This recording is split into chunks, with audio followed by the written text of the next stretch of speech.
వీరం హర్షవర్ధన్ రెడ్డి గారు ఉన్నారు, మాజీ ఎమ్మెల్యే. మాట్లాడదాం. సార్, ఎట్లా చూస్తారు? సవాళ్ళకి ప్రతి సవాళ్ళు నడుస్తూ ఉన్నాయి. బీఆర్ఎస్ పార్టీ వరకు కేటీఆర్ వెళ్ళబోతా ఉన్నారు. వాళ్ళ రాజకీయ ఉనికి, వాళ్ళ చిల్లర పాలిటిక్స్ వాళ్ళు ఇచ్చిన హామీర్చలేకపోతున్నారు. కాబట్టి గ్రౌండ్లోకి పోతే ప్రజల్లో ఉన్న తిరుగుబాటు, వ్యతిరేకతను గుర్తించి భవిష్యత్తులో వాళ్ళకి జరిగేటటువంటి దాన్ని గుర్తించి డైవర్షన్ పాలిటిక్స్ చేస్తూ ఉన్నారు. వాళ్ళు హామీలు ఇచ్చిండ్రు, ఇంప్లిమెంట్ చేయలేదు. వాళ్ళకి అధికారంలోకి మరి ఎందుకు వచ్చిండ్రు? వాళ్ళకి తెలుసు కదా, అధికారంలోకి వచ్చి ప్రజలకు ఇచ్చిన హామీలను నెరవేర్చక దాన్ని ఏదో పట్టగాల్చి కేసీఆర్ గారి మీద, ప్రభుత్వం మీద బురద జల్లాలనే ప్రయత్నం తప్ప ఇది వేరే కాదు. ఇదంతా కేవలం రైతు బోనసులు సరిగ్గా ఇవ్వలేకపోయినారు, గ్రామాల్లో పెన్షన్లు సరిగ్గా ఇవ్వలేకపోతూ ఉన్నారు. ఏం చేసింది ప్రభుత్వం? కరెంటు కూడా సరిగ్గా లేదు. గ్రామాలకు పోతే కరెంటు రైతాంగాన్ని కూడా కరెంటు సరిగ్గా ఇవ్వలేదు.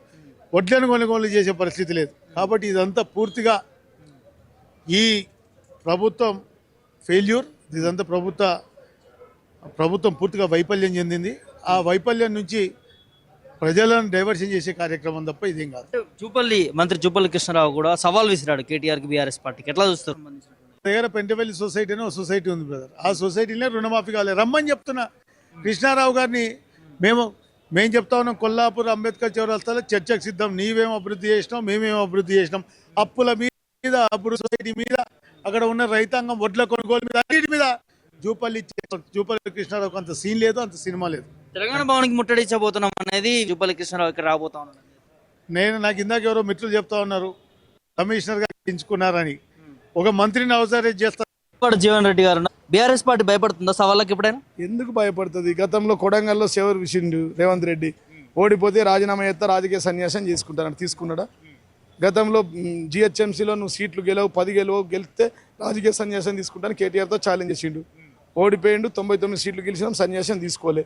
మొన్న ప్రెస్ క్లబ్కి వస్తా అని చెప్పిండు కేటీఆర్తో, మళ్ళా రాలేదు. మొన్ననే రేవంత్ రెడ్డి లేనప్పుడు చూసుకొని సవాల్ విసురుతున్నారని రమ్మని ఉన్నాడు కదా, రమ్మన్. అప్పు మీద మీ చీకటి మిత్రుడు రఘునందన్ గారు క్వశ్చన్ నంబర్ 3679 పార్లమెంట్లో వేసిన క్వశ్చన్ గాను నిర్మలా సీతారామన్ గారు ఇచ్చిన అప్పు, తెలంగాణ తొలి ముఖ్యమంత్రి కేసీఆర్ గారు చేసిన అప్పు 3,50,000 కోట్లు. తెలంగాణ వచ్చే నాటికి ఉన్న అప్పు 70,000 కోట్లు. 70,000 కోట్లు నువ్వు 3,50,000 తీసేస్తే ఆ పీకుడికి ఈయనకి హరీష్ రావు కేటీఆర్ కావాలా అండి? నేను అంటున్నా, మేము సమానం చెప్తాం. 3,50,000 నుంచి 70,000 తీసేస్తే 2,80,000 కోట్లే కదా. 2,80,000 కోట్లు కానీ కాళేశ్వరంకి 1,00,000 కోట్లు, 45,000 కోట్లు పెట్టి మిషన్ భగీరథతో ప్రతి ఇంటికి నల్లా తిప్పితే నీళ్ళు ఇస్తామని, ఏ ఒక ఆడబిడ్డ నెత్తి మీద బిందెత్తుకోవద్దని ఓట్లాడుగా ఒకవేళ బిందెత్తుకుంటా అని చెప్పిన వ్యక్తి రాష్ట్ర తెలంగాణ తొలి ముఖ్యమంత్రి కేసీఆర్ గారు. పేదలకు వంచిండు, రైతుకు రైతు బంధు, రైతు భరోసా, రైతు బీమా, వృద్ధులకు, వికలాంగులకు, వితంతులకు పింఛన్లు, కళ్యాణ లక్ష్మికి 1,00,000 రూపాయలు, పేదలకు విద్య, గురుకుల పాఠశాలలు ఇవన్నీ అందించింది కదా కేవలం 2,80,000 కోట్లతో. సిగ్గుచారం లేకుండా మాట్లాడితే మేము వెళ్తున్నారా మరి? మంత్రులు వస్తా ఉన్నారు, రమ్మనిడికి దమ్ముంటే చూపెళ్ళిని ముఖ్యమంత్రి భవన్ పోయి ఆ కోట దగ్గరకు పోయి ఆయన ఎక్కించుకొని రమ్మని. మొనగానే కాంగ్రెస్ ట్రాప్ లో బీఆర్ఎస్ పడిందా అనే దాని మీద కూడా వినిపిస్తుంది. ఎందుకంటే ఇలా ప్రధాన సమస్యలు ఒకటే చూస్తాను ఈ రాష్ట్రంలో. కేసీఆర్ పాలన స్వర్ణయుగం, రేవంత్ రెడ్డి పాలన రాతియుగం. కేసీఆర్ పాలన స్వర్ణయుగం, రేవంత్ రెడ్డి పాలన రాతియుగం. ఇలా రాతియుగం కాల స్వర్ణయుగం కాల ప్రజలు డిసైడ్ చేస్తారు, మాట్లాడుతూ ఉన్నారు. ప్రజలే తీర్పు చేస్తారు. ప్రజాస్వామ్యంలో ప్రజలే న్యాయ నిర్ణయిస్తారు. పక్షంగా మేము ఈ అంశాన్ని లేవనెత్తాం. ఒకవేళ తప్పు జరగకపోతే మీరు చర్చకు సిద్ధమైతే చలో లెట్ us డిస్కస్. మేము బయలుదేరుతున్నాం, అక్కడే ఉండండి, కదలొద్దు, తప్పించుకొని పారిపోవద్దు, మమ్మల్ని అరెస్ట్ చేయకపోతే సాయంత్రం దాకా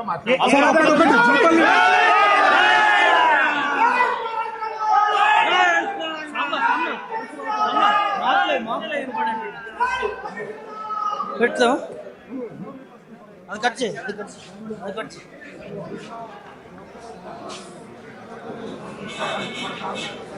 నాతో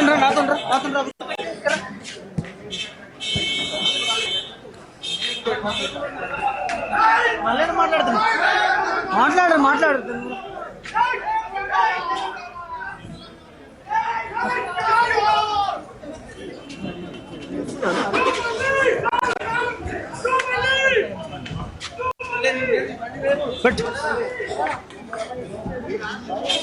ఫాస్ట్ నాట్స్ కూడా వెళ్ళిపోతాను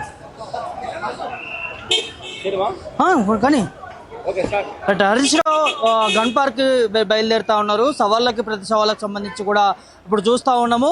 తెలంగాణ రాజకీయాల్లో కొంత హీట్ వాతావరణం కనిపిస్తుందని చెప్పుకోవచ్చు. ఇప్పుడే హరీష్ రావు గన్ పార్క్ బయలుదేరుతా ఉన్నారు. అక్కడ మంత్రులు మరి సవాళ్ళకి కూడా అక్కడ వచ్చినటువంటి నేపథ్యం కనిపిస్తూ ఉంది. ఓవరాల్గా తెలంగాణలో ఒక హీట్ని పుట్టిస్తుందని చెప్పుకోవచ్చు. ఇక్కడ హరీష్ రావుతో పాటు హరీష్ రావు బృందం అంతా కూడా బయలుదేరుతున్నటువంటి నేపథ్యం కనిపిస్తూ ఉన్నది. సో ఇటు రాష్ట్ర ప్రభుత్వం అధికారంలోకి వచ్చిన తర్వాత దాదాపు 2.5 ఏళ్ళు 3 ఏళ్ళు పూర్తిగా వస్తూ ఉంది. ఆ అంశం మీద ఖచ్చితంగా వాళ్ళ సవాళ్ళకు ఏ తాడో పేడో తేల్చుకోవాల్సినటువంటి అవసరం ఉందనే దాని మీద కూడా బీఆర్ఎస్ నేతలంతా కూడా మాట్లాడుతున్నటువంటి పరిస్థితులు కనిపిస్తూ ఉన్నాయి. సో హరీష్ రావుకు సంబంధించినటువంటి బృందం అంతా కూడా గన్ పార్క్కి బయలుదేరుతున్నటువంటి నేపథ్యం కనిపిస్తూ ఉంది. గన్ పార్క్లో మంత్రులు విసిరినటువంటి ప్రతి సవాళ్ళకి కూడా అక్కడ హరీష్ రావు హాజరవుతున్నటువంటి నేపథ్యం కనిపిస్తూ ఉన్నది. చూడొచ్చు, మీడియాతో కూడా మాట్లాడుతూ ఉన్నారు. ఒక్కసారి రెండో రోజుకు 400 కూడా మంత్రి గారే. అందుకే మేము వెళ్ళొద్దని, మా బలహీన వర్గాల బిడ్డలు, మా దళిత బిడ్డలే చర్చకు వెళ్లాలని మేము నిర్ణయించుకున్నాం. కానీ మంత్రులు ఏమంటున్నారు, హరీష్ రావే రావాలి అని పదే పదే మీరు పట్టుబడుతున్నారు. మేము వెళ్తేనేమో కులం కార్డు వాడతారు, వెళ్ళకపోతేనేమో రాలేదంటున్నారు. అందుకే మా దళిత నాయకులు, మన బలహీన వర్గాల నాయకులు అందరం కలిసి వెళ్తున్నాం. నిజంగా ఇక్కడ కులం అక్కర్లేదు, అవినీతి జరిగిందా లేదా, తెలంగాణ దళిత బిడ్డలకు, గిరిజన బిడ్డలకు, బలహీన వర్గాలకు అన్యాయం జరిగిందా లేదా చర్చిద్దాం. గన్ పార్క్ కాదు, జూపల్లి గారు తెలంగాణ భవన్ కు వస్తా అన్నారు. అప్పుల మీద మాట్లాడడానికి రమ్మానండి. ఇక్కడ కేటీఆర్ గారు వారిని రిసీవ్ చేసుకొని చర్చించడానికి సిద్ధంగా ఉన్నారు. అరే బాబు కార్బోని హరీష్ రావు గారు, ముఖ్యమంత్రి మంత్రులు పదే సవాళ్ళు, అన్ని అంశాలపై సవాళ్ళు చేస్తారు. దీనికి సంబంధించి మీరు ఎట్లా ఈ సవాళ్లు వేయడం కాదు, చర్చించుదాం. కాదంటే అసెంబ్లీ పెట్టండి, అసెంబ్లీ వేదికగా. లేదు మీరు కోరిన విధంగా గన్ పార్క్ వస్తున్నాం, గన్ పార్క్ దగ్గరే చర్చిద్దాం.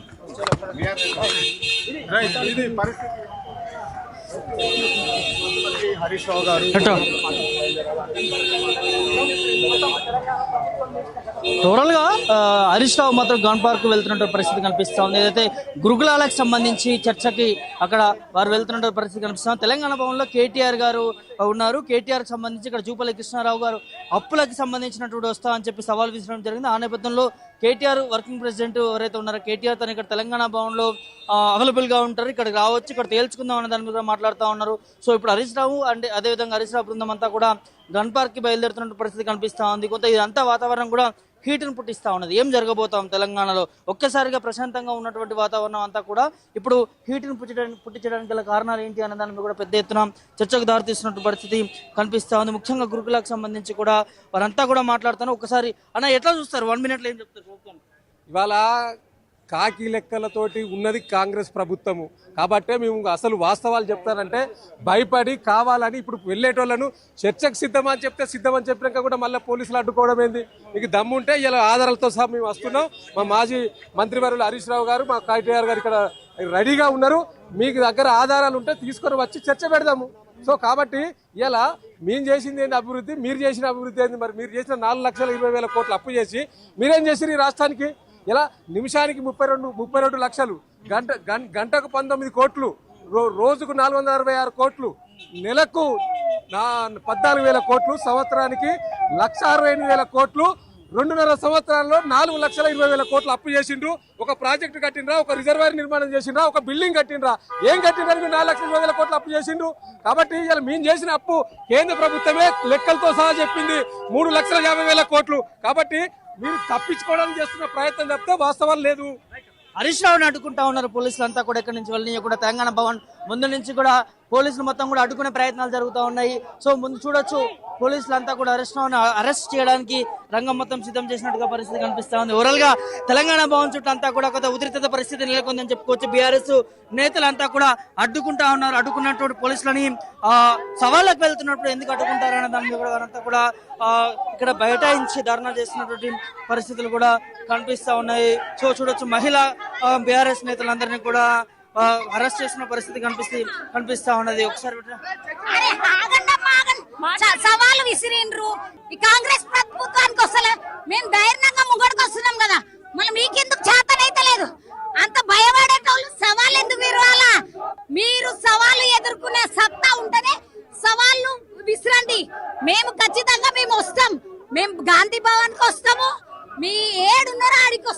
మేము వస్తుంటే సవాల్కు ఎదురు సవాల్ చెప్తున్నామని అంటే మీరు ఎందుకు చేత కాకుండా భయపడుతున్నారు అంటే బీఆర్ఎస్ వాళ్ళతోటి భయపడుతున్నారు. ఇది ఓవరాల్ గా ఇక్కడ హరీష్ రావు వాహనాన్ని పోలీసులు అడ్డుకునే ప్రయత్నం చేస్తా ఉన్నారు. హరీష్ రావుని అరెస్ట్ చేయడానికి కూడా రంగం మొత్తం సిద్ధం చేసినట్టుగా కనిపిస్తోంది. ఒకసారి చూడొచ్చు, ఇక్కడ బారిగేట్స్ అవన్నీ కూడా కనిపిస్తా ఉన్నాయి మనకి. సో ఎవరిని కూడా తెలంగాణ భవన్ నుంచి బయటకు వెళ్ళనీయకుండా మొత్తం కూడా అడ్డుకునేటటువంటి ప్రయత్నాలు కనిపిస్తా ఉన్నాయి. దీని వెనకాల కూడా ఏదైతే ట్రాఫిక్ సంబంధించి కూడా కొంత ఇబ్బందులు తలెత్తుతున్నటువంటి పరిస్థితులు కనిపిస్తా ఉన్నాయి. ఇక్కడ భారీ ఎత్తున బందోబస్తు పోలీసులు అందరూ కూడా రావడం జరిగింది. హరీష్ రావుని అక్కడికి వెళ్ళనీయకుండా అరెస్ట్ చేయడానికి సిద్ధమవుతా ఉన్నారు. ఎందుకంటే ఒకవేళ అటు మంత్రులు ఉన్నారు, ఇటువైపు నుంచి బీఆర్ఎస్ పార్టీ నుంచి హరీష్ రావు కూడా వెళ్ళడం వల్ల అక్కడ కొంత ఉద్రిక్త పరిస్థితి ఏర్పడతాయి. దారికి పరిస్థితి తీవ్రంగా ఉంటుంది కాబట్టి సో పోలీసుల ప్రయత్నాలు జరుగుతూ ఉన్నాయి అక్కడి నుంచి వెళ్ళనివ్వకుండా. అదేవిధంగా ఇక్కడ బీఆర్ఎస్ నేతలంతా కూడా స్లోగన్స్ చేస్తారు ప్రభుత్వం పైన, దానికి సంబంధించి కూడా. సో ఏ విధంగా అడ్డుకుంటారు, అక్కడ సవాళ్ళకి ప్రతి సవాళ్ళు నడుస్తున్నప్పుడు వారందరూ కూడా వెళ్తున్నప్పుడు బీఆర్ఎస్ పార్టీని ఎందుకు అడ్డుకుంటున్నారు ఏంటనే దాని మీద కూడా వారంతా కూడా ప్రశ్నిస్తున్న పరిస్థితి కనిపిస్తా ఉంది. బీఆర్ఎస్ నేతల్ని ఎవరైతే అడ్డుకుంటున్నారో వారందరినీ కూడా అదుపులోకి తీసుకుంటా ఉన్నారు. అరెస్ట్ చేయడానికి కూడా మొత్తం కూడా సిద్ధం చేసినటువంటి పరిస్థితి కనిపిస్తా ఉంది. అంతా కూడా చూడొచ్చు, మొత్తం కూడా దారి పరిస్థితి చాలా ఉద్రిక్త పరిస్థితి. అంటే ఈ ఏదైతే సెక్యూరిటీ సంబంధించి కూడా వారంతా కూడా దీన్ని తోసుకొని మరి బయటకు వస్తున్నటువంటి పరిస్థితులు కూడా కనిపిస్తా ఉన్నాయి. చూడొచ్చు, ఒకవైపు పోలీసులు, ఇంకోవైపు బీఆర్ఎస్ నేతలు అందరితో కూడా ఉద్రిక్త పరిస్థితి నెలకొందని చెప్పుకోవచ్చు. అన్న ఎట్లా చూస్తారు అసలు, ఏంటి ఇది దౌర్భాగ్యమైన చర్య చూస్తున్నారు. పోలీసులను అడ్డు పెట్టుకొని మా నోరులో కలడం మీతో కాని పని. అది తప్పకుండా గన్ పార్క్ వెళ్లి తీరుతాము. మీరు ఇచ్చిన సవాలే కదండి మేము స్వీకరించింది. ప్రజాస్వామ్యంలో తెలుసుకుందాం రండి, చెప్తాం, మేము చెప్తాం, మీరు ఆన్సర్ ఇవ్వండి. మీ సవాల్కి మీరు ఎదుర్కోలేరా? అంత పిరికి వాళ్ళ మీరు. దయచేసి మీకు మేము అసెంబ్లీకి రమ్మంటున్నారు. ఇప్పుడు పొన్నం ప్రభాకర్ గారు కూర్చొని అక్కడ అసెంబ్లీలో మా నాయకులు మాట్లాడుకునే తన శక్తి ఉందా మీ దగ్గర? అసలు చూస్తాం కదండి మేము, ప్రజలు చూస్తలేరా? నివ్వరపోతారు మీరు మేము నిజాలు చెప్తుంటే అసెంబ్లీలో.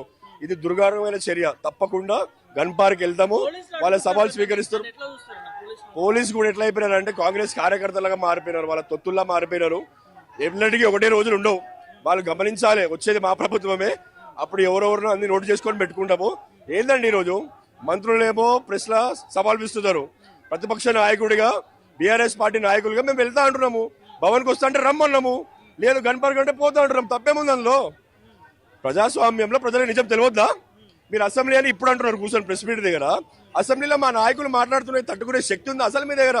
మీకు ఎంతసేపు ఇచ్చిన హామీల్ని ఎట్లా మళ్లింపాలి, ప్రజల దృష్టిని ఎలా మళ్లించాలి అనే ధ్యాస తప్ప మీరు ఇచ్చిన 400 దొమ్మ హామీలు, 6 గ్యారెంటీలు నిజంగా మీకు గాని దమ్ముంటే, చిత్తశుద్ధి ఉంటే నిరూపించండి, చేసి చూపించండి. శాంతి భద్రతలకి విఘాతం కలుగుతుంది గన్ పార్క్ దగ్గర ఇరు వర్గాలు.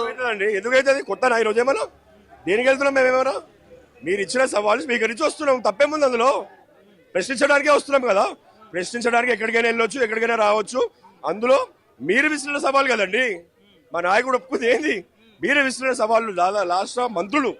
రాష్ట్ర మంత్రులుగా మీరు సవాల్ విసిరినప్పుడు మీకు తెలియదా? సవాల్ విసిరి పోలీసులతో అడ్డగిస్తా ఉన్నారు. అదే వాళ్ళ దొంగ చర్యలన్నీ, వాళ్ళ అన్ని 420 బుద్ధులు, 420 హామీలు, 420 బుద్ధులు. ఏం పర్వాలేదు, మేము వెళ్తాం, గన్ పార్క్ వెళ్తాం. తప్పకుండా వాళ్ళకి ప్రజల వైపు నించోని నిజమేదో చూపిస్తాం మేము. ఓవరాల్ గా గన్ పార్క్ వెళ్ళే తీరుతాము, సవాల్కి ప్రతి సవాల్గా మా నాయకుడు హరీష్ రావు కావచ్చు, బీఆర్ఎస్ నేతలందరం కూడా వెళ్ళి తీరుతాము. ఏ ప్రభుత్వం ఏం చేసింది అనేది అక్కడే తేల్చుకుంటామంటూ కూడా వారందరూ కూడా మాట్లాడుతున్నటువంటి పరిస్థితి కనిపిస్తా ఉంది. వెహికల్ కూడా తీసుకురావడం జరిగింది, వారిని అదుపులోకి తీసుకోవడానికి వెహికల్ కూడా తీసుకురావడం జరిగింది. బీఆర్ఎస్ నేతలంతా కూడా అదుపులోకి తీసుకుంటా ఉన్నారు. అరెస్ట్ చేసి ఇక్కడ నుంచి బంజారాహిల్స్ పోలీస్ స్టేషన్ తీసుకెళ్తారంటూ కూడా ఒక ఇన్ఫర్మేషన్ అయితే అందుతా ఉన్నది. సో ఎందుకు అడ్డుకుంటా ఉన్నారు? అక్కడ కాంగ్రెస్ మంత్రులే కదా సవాల్కి విసిరింది, మరి ఆ సవాల్ కోసమే మేము వెళ్తా ఉన్నాం కదా, అందరం కూడా గన్ పార్క్ వెళ్తా ఉన్నాము. వెళ్ళి అక్కడ మాట్లాడుకుంటాం, తేల్చుకుంటాం ఏ ప్రభుత్వం ఏం చేసింది ఏంటనేది కూడా. గురుకులకు సంబంధించినటువంటి అంశానికి సంబంధించి బీఆర్ఎస్ పార్టీ అధికారంలో ఉన్నప్పుడు ఏం చేసింది, కాంగ్రెస్ పార్టీ అధికారంలో ఉన్నప్పుడు ఇప్పుడు ఏం చేస్తా ఉంది అనేది అక్కడ మంత్రులు మాట్లాడతారు, ఇక్కడ మేము మాట్లాడతాం బీఆర్ఎస్ నాయకులు. హరీష్ రావు బృందం వెళ్తా ఉంటే ఎందుకు వారిని అడ్డుకుంటా ఉన్నారు అనే దాని మీద కూడా వారందరూ కూడా ప్రశ్నిస్తున్నటువంటి నేపథ్యం కనిపిస్తా ఉంది. అంటే ఒకవైపు సవాల్ విసిరుతా ఉంటారు, ఇంకోవైపు ఈ విధంగా పోలీసులతో అడ్డుకుంటారనే దాని మీద కూడా వారందరూ కూడా మాట్లాడుతున్నటువంటి పరిస్థితి కనిపిస్తా ఉంది. ఇకనైనా సవాలు విసిరేటప్పుడు మరి తెలంగాణ భవన్కైనా రావాలంటూ కూడా డిమాండ్ చేస్తా ఉన్నారు. తెలంగాణ భవన్కి వచ్చాయని ఇక్కడే పెట్టుకుందాం చర్చను, ఏ ప్రభుత్వం ఏం చేసిందన్న దానితో కూడా బీఆర్ఎస్ నేతలంతా కూడా మాట్లాడుతున్నట్టు పరిస్థితి కనిపిస్తా ఉంది. ఒక్కసారి చూడొచ్చు, తెలంగాణ భవన్ చుట్టూ అంతా కూడా ఉధృత పరిస్థితి. అక్కడ ట్రాఫిక్ కూడా భారీ ఎత్తున ఏర్పడినటువంటి పరిస్థితి, ట్రాఫిక్ కూడా గురవుతా ఉంది, ఇబ్బంది పడతా ఉన్నారు వాహనదారులు. వారంతా కూడా ఇంకో రూట్ నుంచి కూడా వారందరినీ కూడా డైవర్ట్ చేస్తున్నటువంటి నేపథ్యం కనిపిస్తుంది. ఈ రూట్ అంతా కూడా మొత్తం ట్రాఫిక్ జామ్ తో నిండిపోయిందని కూడా చెప్పుకోవచ్చు. సో ఏదైతే ఇప్పుడు కార్ కనిపిస్తుందో అదే కారులో హరీష్ రావు ఉన్నారు. హరీష్ రావుని అరెస్ట్ చేసినటువంటి పరిస్థితి కనిపిస్తా ఉంది. ఆ వెహికల్స్ అన్ని కూడా సిద్ధం చేశారు, అందులోకి అరెస్ట్ చేసి ఇక్కడ సంబంధిత నియర్ బై పోలీస్ స్టేషన్ కి తీసుకెళ్తారన్న దాన్ని కూడా వినిపిస్తా ఉన్నది. సో ఇంకోవైపు గన్ పార్క్ లో మంత్రి పొన్నం ప్రభాకర్ కావచ్చు, అట్లూరు లక్ష్మణ్ కావచ్చు, వారందరూ కూడా అక్కడ కూర్చున్నారు. సవాల్కి దమ్ముంటే రావాలంటూ కూడా అక్కడ మంత్రులు మాట్లాడుతూ ఉన్నారు. కానీ ఇక్కడ బీఆర్ఎస్ నేతల్ని తెలంగాణ భవన్ చుట్టూ ఇక్కడే ఆపేసేటటువంటి ప్రయత్నాలు జరుగుతూ ఉన్నాయి, అరెస్ట్ చేసేటటువంటి ప్రయత్నాలు జరుగుతూ ఉన్నాయి. సో ఒకవైపు ప్రభుత్వంలో ఉండి వారు సవాల్ విసిరినప్పుడు వెళ్ళడంలో తప్పే ఉండదు, మమ్మల్ని ఎందుకు అడ్డుకుంటామన్న దాని కూడా హరీష్ రావు మాట్లాడుతున్నటువంటి పరిస్థితి కనిపిస్తుంది. ఇంకో అంశం సంబంధించి కూడా అప్పుల గురించి తెలంగాణ భవన్ లో చర్చించడానికి మరి జూపల్లి కృష్ణారావు మంత్రి వస్తాను అని చెప్పి సవాల్ విసరడం, రండి అంటూ కూడా కేటీఆర్ సవాల్ని స్వీకరించడం. ఇక్కడ తెలంగాణ భవన్ లోనే కేటీఆర్ ఉన్నాడు. సో తనతోని మరి ఇక్కడ మరి అప్పులకు సంబంధించి దాని గురించి కూడా ఏమైనా మరి సవాళ్ళ చర్చలు జరుగుతాయో ఏంటి అనే దాని మీద కూడా చూడాల్సినటువంటి అవసరం ఉంటుంది. మొత్తంగా ప్రతి సవాళ్ళకు సంబంధించి కూడా తెలంగాణ రాజకీయాలే ఒక్కసారి కూడా హీట్ ఎక్కాయని చెప్పుకోవచ్చు. ఇంకోవైపు నుంచి బీఆర్ఎస్ పార్టీ ప్రధానంగా ఆరోపిస్తుంది ఏంటంటే ప్రతి సవాళ్ళతోనే ఇవాళ ప్రభుత్వ పాలనను కొనసాగిస్తుంది, కాలయాపన చేస్తూ ఉంది. ఇవాళ కాంగ్రెస్ ప్రభుత్వం అధికారంలోకి దాదాపు 3 సంవత్సరాలు కావస్తా ఉన్నా కూడా ఇప్పటి వరకు కూడా ఇస్తానన్నటువంటి హామీలు ఫుల్ ఫ్లెడ్జ్డ్ గా అమలు చేయలేదు. అమలు చేయకుండా కాలయాపనతో ఏదో ఒక డైవర్టేషన్ తీసుకొచ్చి చేస్తూ ఉందన్న దాని మీద కూడా ఇటు బీఆర్ఎస్ నేతలంతా కూడా మాట్లాడుతున్నటువంటి పరిస్థితి కనిపిస్తూ ఉంది. సో ఒక్కసారిగా రాజకీయం మొత్తం కూడా హీట్ ఎక్కిందని చెప్పుకోవచ్చు. అటు కాంగ్రెస్ వర్సెస్ బీఆర్ఎస్ అన్నట్టుగా కొనసాగుతూ ఉన్నది. ఎట్టి పరిస్థితుల్లోనైనా గన్ పార్క్ కి బీఆర్ఎస్ నేతలందరం కూడా వెళ్తామన్న దాని మీద కూడా ఇక్కడ నేతలందరూ కూడా మాట్లాడుతున్నటువంటి పరిస్థితి కనిపిస్తా ఉంది. సో కావాల్సుకుని పోలీసులు కూడా బీఆర్ఎస్ నేతలను అడ్డుకుంటా ఉన్నారు, భయభ్రాంతులకు గురి చేస్తా ఉన్నారు అనే దాని మీద కూడా వారు మాట్లాడుతున్నటువంటి పరిస్థితి కనిపిస్తా ఉంది. లేకపోతే అసెంబ్లీలో చర్చించడానికైనా రావాలంటూ కూడా మంత్రులు చెప్తా ఉన్నారు. అసెంబ్లీలో ఎందుకు, గన్ పార్క్ లోనే చర్చించడానికి మీ సిద్ధం అంటూ కూడా వారు మాట్లాడుతున్నటువంటి పరిస్థితులు కనిపిస్తా ఉన్నాయి. చూడొచ్చు, వెహికల్ మొత్తం కూడా అరెస్ట్ కు రంగం సిద్ధం చేసినటువంటి పరిస్థితి కనిపిస్తాం. మాట్లాడుతున్నారు పోలీసు ఆఫీసర్స్ వారంతా కూడా హరీష్ రావుతోని. సో అక్కడికి వెళ్తే కొత్త శాంతి భద్రతకి విఘాతం కలుగుతుంది అనే దాని మీద కూడా పోలీసులు భావిస్తా ఉన్నారు. ఆ నేపథ్యంలో ఇక్కడ వీరిని అడ్డుకునేటటువంటి ప్రయత్నం కనిపిస్తుంది. ఒకసారి మాట్లాడితే విద్యార్థి నాయకుడు రాజేష్ నాయకుడు ఎట్లా చూస్తారు బ్రదర్ అంటే అక్కడికి వెళ్తే శాంతి భద్రతకి విఘాతం కలుగుతుందని చెప్తా ఉన్నారు. దేనికి కలుగుతుంది అన్న? ఇప్పుడు దేనికి మరా సవాల్ ఇస్తుడు దేనికోసము? ఇలాంటి లుచ్చ రాజకీయాలు చేయడం కోసమా? మొగోళ్ళ లెక్క కేటీఆర్ గారు ఇలా హరీష్ రావు గారు వస్తే మరి ఆడంగి లెక్క ఇంట్లో దాక్కున్నారు ఎందుకు? గిదా పోలీసు వాళ్ళు ఆపినారంటే పోలీసు వాళ్ళు మీ వాళ్ళు కాదా? పోలీస్ శాఖ మీది కాదా? హోంశాఖ మీరు కాదా? హోంమంత్రి రేవంత్ రెడ్డి కాదా? ఇలాంటి లుచ్చ రాజకీయాలు చేసే ముందు గిదెందుకు ఎత్తతంగము? ఎంత ఉత్త రాజకీయాలు చేయొద్దు, చేసే బాజాప్తగా చేయాలి. ఇలాంటి బేజాప్త రాజకీయాలు చేయొద్దు. ఇప్పటికైనా సిగ్గు శరం మానం మర్యాద ఉంటే మనిషి పుట్టే ఉంటే వాడు జూపల్ అనేటోడు, వాడు మనిషి, వాడు గాడిదో, వాడు ఏమో తెలియదు వాడికి. రేవంత్ రెడ్డి ఏమో కేటీఆర్ కి సవాల్ విసిరిండు, కేటీఆర్ ఏమో సవాల్ స్వీకరించాడు. మరి ఈ గాడిద కొడుకు మొదలెందుకు వచ్చింది? నేను దీనికేం సంబంధం? తెలంగాణ భవన్కి వస్తాను మరి రావాలి కదా, మనిషే కదా. 70 సంవత్సరాలు వచ్చినారు నాయన, నీకు సావడానికి దగ్గరలో ఉండవు. ఇలాంటి రాజకీయాలు చేయకు. సత్యం ముందు మొగలు అయితే రా నా కొడక, నువ్వు రాకపోతే మాత్రము వారానికి ఒక చీర పంపిస్తాం నీకు, కట్టుకొని ఇంట్లో మంచి దాక్కుని ఉండు. నువ్వు ఇలా ఏదో ఇలా పోలీసులు ఆపిర్రు వాళ్ళు ఇప్పిర్రు ఇలా చేస్తా అనుకుంటున్నావు కావచ్చు. రేపు ఊరికి వచ్చినా నువ్వు కొల్లాపూర్కి వచ్చినా ఈ రాష్ట్రంలో ఏడ తిరిగిన నా కొడక నిన్ను మాత్రము ఉరికిచ్చుడే. ఎందుకంటే ఈ లెక్కలు తేలాలి. ఇవాళ లెక్కలు నువ్వు చెప్తా అన్నావు కదా, మొత్తం పట్టుకరస్తా, డీటెయిల్స్ పట్టుకరస్తా. మరి మొగనివి కదా, పట్టుకొని రా. పశుపతులకి తయారైన వాళ్ళకి ఏం తెలియలేదన్న. వాళ్ళు ఏదైనా మాట్లాడతారు, వాళ్ళు అర్థమైందా? వాళ్ళు ఏదైనా మాట్లాడతారు, వాళ్ళతో ఏదైనా సాధ్యమవుతుంది. ఈ కొడుకులు 6 గ్యారంటీలు 420 హామీల గురించి నిత్యం కేటీఆర్ అనేటోడు ఊరు తిరుగుతుండు, మీటింగ్లు పెడుతుండు, వీళ్ళ జనాలను జాగృతం చేస్తుండు. కాబట్టి వీళ్ళకు కింద వాడు వంకుతాయి వటకాయలు. ఏం చేయాలో తెలియక ఇలా కేసీఆర్ అప్పు చేసాడు. అరే నాన్న, కేసీఆర్ అప్పు చేసి కాళేశ్వరం కట్టిండు అబ్బాయి, నువ్వు 4 లక్షల కోట్ల అప్పు చేసి ఏం చేసినావు చెప్పాలి కదా. కేసీఆర్ అప్పు చేసి పెన్షన్లు పెంచాడు, కేసీఆర్ అప్పు చేసి ఉద్యోగాలు ఇచ్చిండు, కేసీఆర్ అప్పు చేసి రోడ్లు వేసిండు, కేసీఆర్ అప్పు సెక్రటేరియట్ కట్టాడు, కేసీఆర్ అప్పు నీళ్ళు ఇచ్చిండు. ఆయన నువ్వేం చేసాడు? 4 లక్షల కోట్ల అప్పు చేసిండంటే లెక్కలేదు. ఇలాంటి రాజకీయాలు చేస్తే ఊరుకునే పరిస్థితి లేదన్న. చెప్పండి. ఏం చెప్తాం, కేసీఆర్ని పశుపతి అన్న ఒక మూర్ఖుడు. కేసీఆర్ ఈ తెలంగాణ రాష్ట్రానికి దళపతి, కేసీఆర్ ఈ తెలంగాణ రాష్ట్ర రైతాంగానికి దిక్సూచి, కేసీఆర్ ఈ తెలంగాణ రాష్ట్రానికి దేవుడు. కేసీఆర్ ఈ తెలంగాణ రాష్ట్రానికి దిక్సూచి అయినటువంటి కేసీఆర్ మన పశుపతి అన్న రేవంత్ రెడ్డి గారి లాంటి మూర్ఖులను అక్రమార్కులను శిక్షించడానికి వచ్చే next BRS party Chhatrapati Shivaji మన కేసీఆర్ గారు. ఇలాంటి మూర్ఖులకు తొందరలోనే గుణపాఠం చెప్తారు. వీళ్ళకి పరిపాలన చేతన కాకపోవడం వలన, వీళ్ళు ఇచ్చిన హామీలు నెరవేర్చకపోవడం వలన కేవలం కేసీఆర్ గారు అప్పు చేసిరు అని చెప్పేసి అంటున్నారు. కేంద్ర ఆర్థిక శాఖ కూడా చెప్పింది 3 లక్షల కోట్లు అప్పు చేసిందని చెప్పేసి. వీళ్ళు ఇచ్చిన హామీలు నెరవేర్చకపోవడం వల్ల తప్పుడు అబద్ధాలు చెప్పుకుంటా రేవంత్ రెడ్డి గారు ఈ కాంగ్రెస్ ప్రభుత్వాన్ని నడిపిస్తా ఉన్నారు. రైతులకు ఇచ్చిన హామీలన్నీ ఎగగొట్టిండు. ఎక్కడ చూసినా పరిపాలన లోపము, వాళ్ళ దాంట్లో వాళ్ళకే పడతలేరు. అక్కడ చూస్తేనేమో మన డిప్యూటీ సీఎం గారు మన బట్టి విక్రమార్క గారేమో 1,40 కోట్లు అంటారు, ఈయనేమో 1,70 కోట్లు అంటాడు. వీళ్ళకే పొందన లేదు. వీళ్ళు కలిసే సరిగా మాట్లాడుకుంటలేరు. తెలంగాణ రాష్ట్రానికి ఏం ఉపయోగం అని చెప్పేసి తెలంగాణ రాష్ట్రం మొత్తానికి కాంగ్రెస్ పరిపాలన అంతమైపోతుందని చెప్పేసి అర్థమయ్యేసరికి వీళ్ళకి ఏం చేయాలో అర్థం కాక అబద్ధాలు ఆడుతూ ఉన్నారు, అంతే తప్ప వేరే లేదు. రానున్న ప్రభుత్వం కేసీఆర్ గారి ప్రభుత్వం. జై తెలంగాణ.